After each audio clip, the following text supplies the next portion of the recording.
강의가 실질적이었죠. 대단히 좀 내가 뭐 해야 되나 이런 걸 좀 생각해 볼 수 있는 그런 시간이 되었던 것 같고요.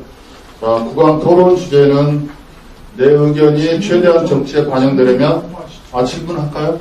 그럽시다. 질문합니다. 예.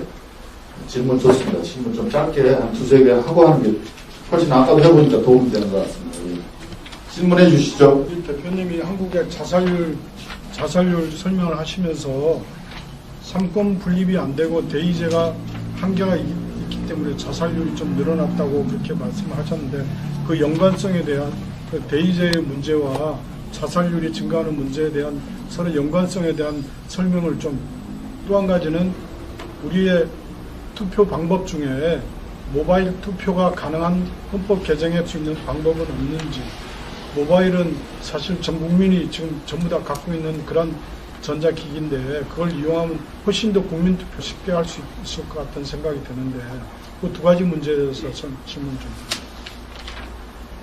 첫 번째 자살률이 증가한다는 얘기는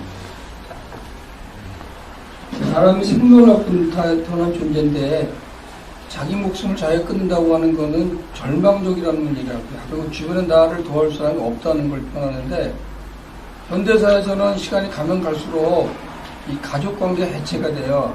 그래서 그거를 국가에서 상당 부분이 책임을 져야 되거든요. 그러면 자살률 증가한다는 얘기는 국가가 제대로 책임을 못 지고 있다는 거죠. 근데 그렇게 못되게 되는 제일 큰 이유는 이 국민법으로 대표들이 국민을 위해 일을 해야 되는데 그렇게 못하니까 문제가 되는 거고 그럴 때 바로 시험할 수 있는 장치가 없으니까 문제가 되는 건데 그러니까 대의제라고 하는 거는 국민을 위해서 일을 하고 뽑아놨는데 그 뽑히는 사람들이 주로 어떤 사람들이에요? 이 사회에서 가진 게 많은 사람들 뽑히게 되는 구조가 되어 있거든요. 예를 들면 박근혜 초기 당의 평균 재산이 18억이에요. 근데 이번 문재인 정권 초기 강력을 재산이 얼마나 되는 것 같아요? 한 20억 가까이 돼요. 그러니까 정권이 민주화 됐다고 치는데 실제로 정권을 담당하는 사람들의 재산은 안 줄은 거예요. 재산이 많으면 이거 하다가 그만둬도 별로 걱정이 없는 거거든요. 이 사람들 정치할 때 정말로 가난하게 살고 힘든 사람들 위해서 정치할 건지 그건 제가 보기에는 아니라는 거예요. 그럼 결국 양식에 맡길 수밖에 없고 그 양식에 맡기는 건 한계가 있다는 거죠. 그러면 대의제를 통제할 수 있는 방법이 필요한 거죠. 그러니까 제가 그 도표를 보여드린 거는 그 보수 정권, 진보 정권을 다 망라해서 그런 거예요. 망라했는데 나아지는 게 별로 없다는 거예요. 그러면 그 얘기는 심각한 거죠. 더군다나 한국은 이게 세계적으로 힘이 센 나라가 아니에요. 다른 나라 경쟁해야 되는데 다른 나라 경쟁하려고 치면 국가, 국민들 통합이 중요해요. 통합이 중요하려고 치면 권력을 담당하는 사람들이 공정해야 돼요. 그리고 전체 국민들을 위해서 일한다는 게 확실히 사회 통합이 되는 건데 안 그러니까 통합이 안 되고 통합이 안 되니까 자꾸 권력이 유수가 되고 그럼 별로 피해보는 걸 국민만 피해보는 거죠. 그래서 자리도 올라갔다고 보는 거예요. 두 번째 모바일 투표는 40만, 80만 얘기하는 근거 중 한 가지는 온라인 투표를 해야 된다는 걸 단독 조항을 달아요.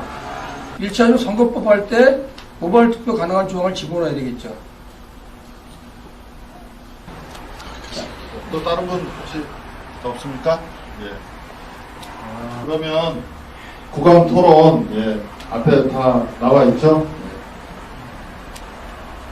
내 의견이 최대한 정치에 반영되려면 어떤 방식의 직접 민주주의 요소가 필요할 것인가 그런 주제를 가지고 토론을 좀 해주시는데요.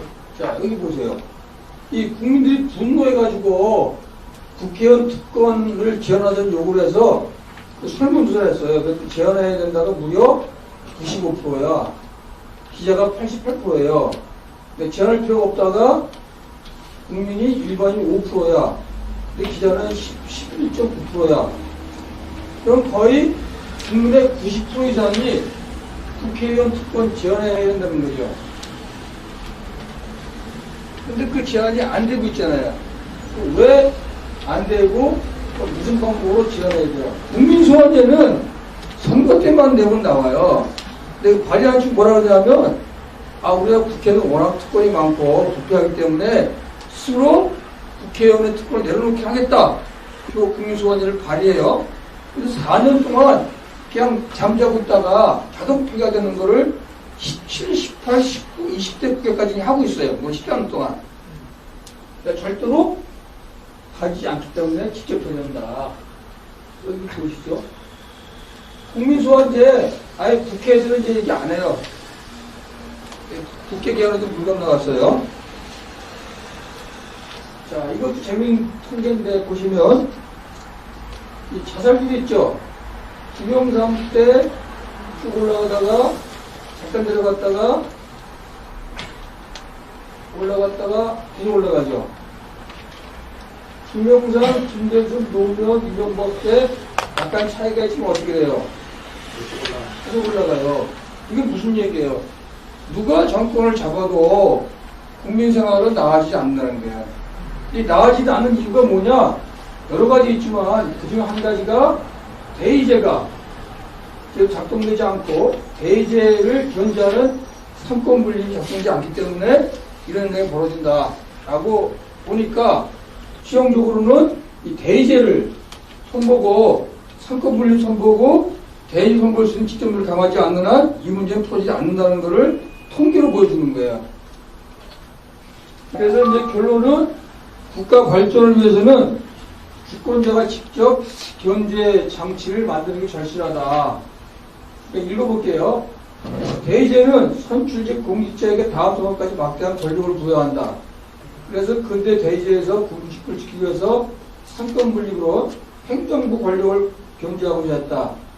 미국 헌법의 아버지 불리던 제임스 메디슨은 대의제가 지역 정치로 붙는 것을 막고자 미국 헌법 이정지 삼권 분립 처음으로 법제화했다. 하지만 국가의 사회복 촉진까지 병정 현재는 행정부로의 권한 집중 어느 정도 필요한 상황이어서 그리고 또한 정당국가 현상으로 삼권 분립 제도 작동하기 어려워서 잘 안 된다는 거죠. 그러면 삼권 분립을 강화하는 한편 직접 민주적 삼권을 바로 견제하는 국민과의 권력 분립이 절실하다. 이게 결론이에요. 자, 그럼 새로운 권력 분립은 세 가지예요. 국민소환, 국민투표, 국민발의. 이게 세 가지예요. 이건 다 아시죠? 탄핵소추하는 전이라는 국민소환제. 그건 뭐냐면 국회의원은 1000분의 10의 서명, 그러니까 100분의 1의 서명으로 소환하자는 거예요. 그 선거권자 5분의 1의 첩보를 하면 첩보제 과반수로 결정하는 거죠.